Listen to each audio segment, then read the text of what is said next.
What if the reason you're suffering isn't what happened to you, but what you refuse to let go of? Daniel thought he was in control, until the day everything collapsed. The promotion went to someone else.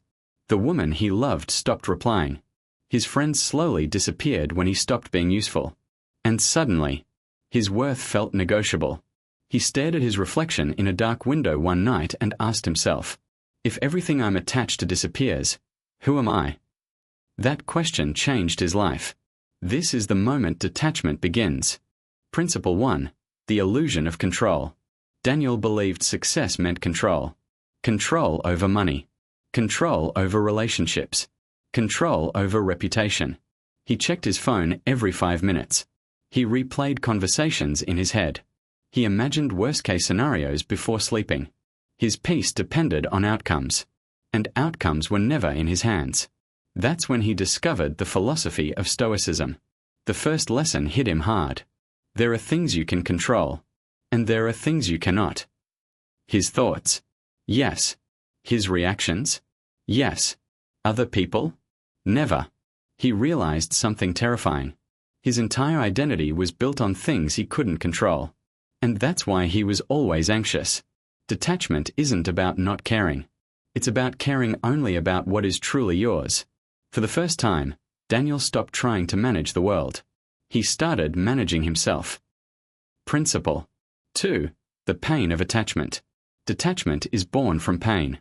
Daniel didn't wake up wise. He woke up heartbroken. He begged silently for messages that never came. He refreshed his email obsessively. He compared himself to others online. Attachment whispers, "You need this to be happy." Stoicism whispers something else. You only need your character. Daniel read the words of Epictetus. If you love a cup, remember it is only a cup. When it breaks, you won't be disturbed. He hated that quote at first, because he wasn't losing a cup. He was losing love, status, identity. But slowly he understood. It's not about the object. It's about dependency. The more you depend, the more you suffer. So Daniel did something radical. He stopped chasing. He stopped explaining. He stopped proving. And the silence was uncomfortable, but powerful. Principle number 3, the turning point. Weeks passed. Something strange happened. The more Daniel detached, the calmer he became. He stopped reacting instantly. He stopped defending himself unnecessarily. He stopped needing validation. And suddenly, people noticed. Because detachment creates presence. He remembered the writings of Marcus Aurelius. You have power over your mind, not outside events. For the first time, Daniel felt powerful. Not because he controlled outcomes, but because outcomes didn't control him. When someone ignored him, he didn't shrink. When someone criticized him, he listened calmly. When something didn't go his way, he adjusted. Detachment gave him clarity. And clarity gave him confidence. Principle number 4, the freedom of not needing. There is a dangerous power in not needing. Daniel no longer needed approval. He no longer feared being alone. He no longer panicked at uncertainty. And ironically, opportunities came easier. People respected him more. Why? Because neediness repels. Detachment attracts. When you don't cling, you stand tall. Daniel stopped texting first, stopped over-explaining, stopped chasing promotions. He focused on discipline, health, silence, and slowly, everything changed. Not the world. Him. Principle number 5, becoming untouchable. Detachment is not coldness. It is strength without dependence. Daniel still loved, but without fear. He still worked hard, but without desperation. He still dreamed, but without attachment to outcomes. And that changed everything. Now when someone left, he wished them well. When something failed, he learned. When life shifted, he adapted. He was no longer controlled by what he could lose, because he realized the only thing truly his was his response. And that is unbreakable. Principle number 6, the death of the ego. The hardest part of detachment is not letting go of people. It's letting go of your ego. Daniel slowly realized something uncomfortable. His biggest attachment was not to success, not to relationships, not even to money. It was to his image. He wanted to be seen as successful. He wanted to be respected. He wanted to be admired. And every time someone criticized him, it wasn't the words that hurt. It was the damage to his identity. When he didn't get the promotion, the pain wasn't financial. It was psychological. His self-image had been challenged.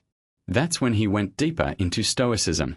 Seneca once wrote, "We suffer more often in imagination than in reality."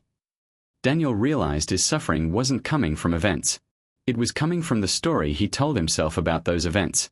I'm not good enough. I'm falling behind. They don't respect me. But what if those thoughts weren't truth? What if they were ego? So he began practicing something powerful. Pause before reacting. When criticized, ask, is this true?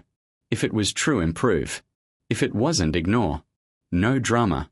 No emotional explosion. No defensive speeches. Just calm evaluation. And something unexpected happened. The less he defended himself, the stronger he felt. The less he tried to prove his worth, the more secure he became. Because ego constantly compares. Ego constantly competes. Ego constantly fears. Detachment from ego is freedom from comparison. Now when Daniel entered a room, he didn't try to dominate it. He didn't try to impress anyone. He simply existed, grounded and present. And ironically, that quiet confidence commanded more respect than loud ambition ever did. Loving without attachment. Many people misunderstand detachment. They think it means becoming cold, emotionless, distant. But real detachment is not about shutting your heart down. It's about loving without fear. When Daniel met someone new, he made a different choice this time. He did not close himself off, but he also did not attach his identity to the outcome. He loved, but he did not cling. He cared, but he did not beg. He gave, but he did not expect. And that subtle difference changed everything. Attachment says, I need you to stay, or I will break. Detachment says, I appreciate you while you are here. Epictetus once taught, never say about anything, I have lost it, but I have returned it. People are not possessions. They are experiences. Daniel stopped trying to control the relationship. No emotional pressure.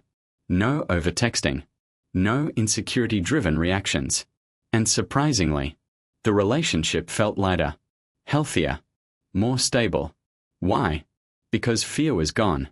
And fear is what quietly destroys love. Detachment didn't make him distant. It made him emotionally mature. Now, if someone left, he would feel the pain. But he would not collapse. He would grieve, reflect, learn, and move forward. That is strength. Not suppression. Not indifference. But controlled emotion.